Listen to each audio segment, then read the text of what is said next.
Ron, we've got a fantastic gathering of community coaches from across the England boxing here with us today. Just tell us what this event is all about. Thanks, Matt. We've gathered over 60 coaches who represent phenomenal community work that boxing clubs do. I think most people recognise that boxing clubs are great at keeping kids off the street, but this conference is really about trying to unpack what it is we do when we get them off the street. Any sport, any community club keeps kids off the street. Putting kids in prison keeps them off the street. But we know our boxing clubs do some phenomenal work once they've got those kids. So this Sport England funded project has brought them together. The first time ever we've really had a celebration of what boxing does in the community. So we're collating all the stories, boxing mental health, boxing working with elderly people with Parkinson's disease, boxing and knife crime and keeping kids away from gang cultures. So this is the first time they've all come together. Those stories are all being collated. They're being recorded by professional researchers from Sheffield Hallam University. And once they've digested all of the great stories that have been told, that will form an academic report on the efficacy of boxing working in communities. And you had a gathering last night as well, I guess, to celebrate some of those projects and the work. How great was it to see everyone mixing in together from all the clubs and kind of sharing best practice?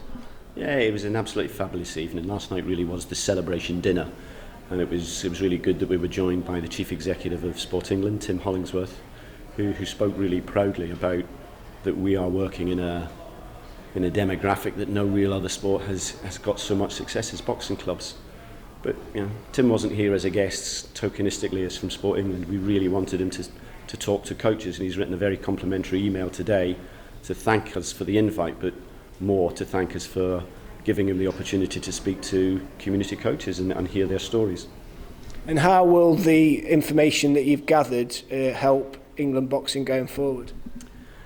Well, it's always great to get independent research, and I think boxing's lacked that. It's always been anecdotal about, you're good at keeping kids off the streets. The Sheffield Hallam researchers have got a very, very strong reputation for doing this type of research for sports and national governing bodies of sport. So we will have independent, academic-based research which really proves the case that it's more than keeping kids off the street. It's what we do with those kids when we keep them off the street. We'll be able to use that documents for future funding bids. We've got sufficient funding from this project to get a hard copy and an electronic copy to every one of the 930 affiliated clubs in England. And what do you think the coaches themselves will take away from this two-day session? Well, I think for coaches coming together, they're realising that they're not on their own. They've met with other coaches that are doing similar work, outstanding work in the communities, and it's that sharing of good practices has really brought the people together. There was a buzz in the room last night which I just wish we could have captured it, because these coaches are realising that they're getting a bit of recognition now for the sterling work that they do. And I gather as well that those coaches are going to go back and work with other coaches in their respective regions to further enhance the work that's going off across the country. Yes, absolutely. The second part of the project really is, once we've had the research published from Sheffield Hallam, each one of the coaches that's attended will be funded to disseminate the information to another 3 local clubs. So there's about 60 clubs represented at the celebration over these 2 days. Once that's cascaded to another 3 clubs each, we'll be up to 240 clubs that will be understanding how to be a community-facing boxing club. So not just about training the kids how to box, but how we liaise with all the other kind of networks in the community to make sure that we've got a safe environment for the young members.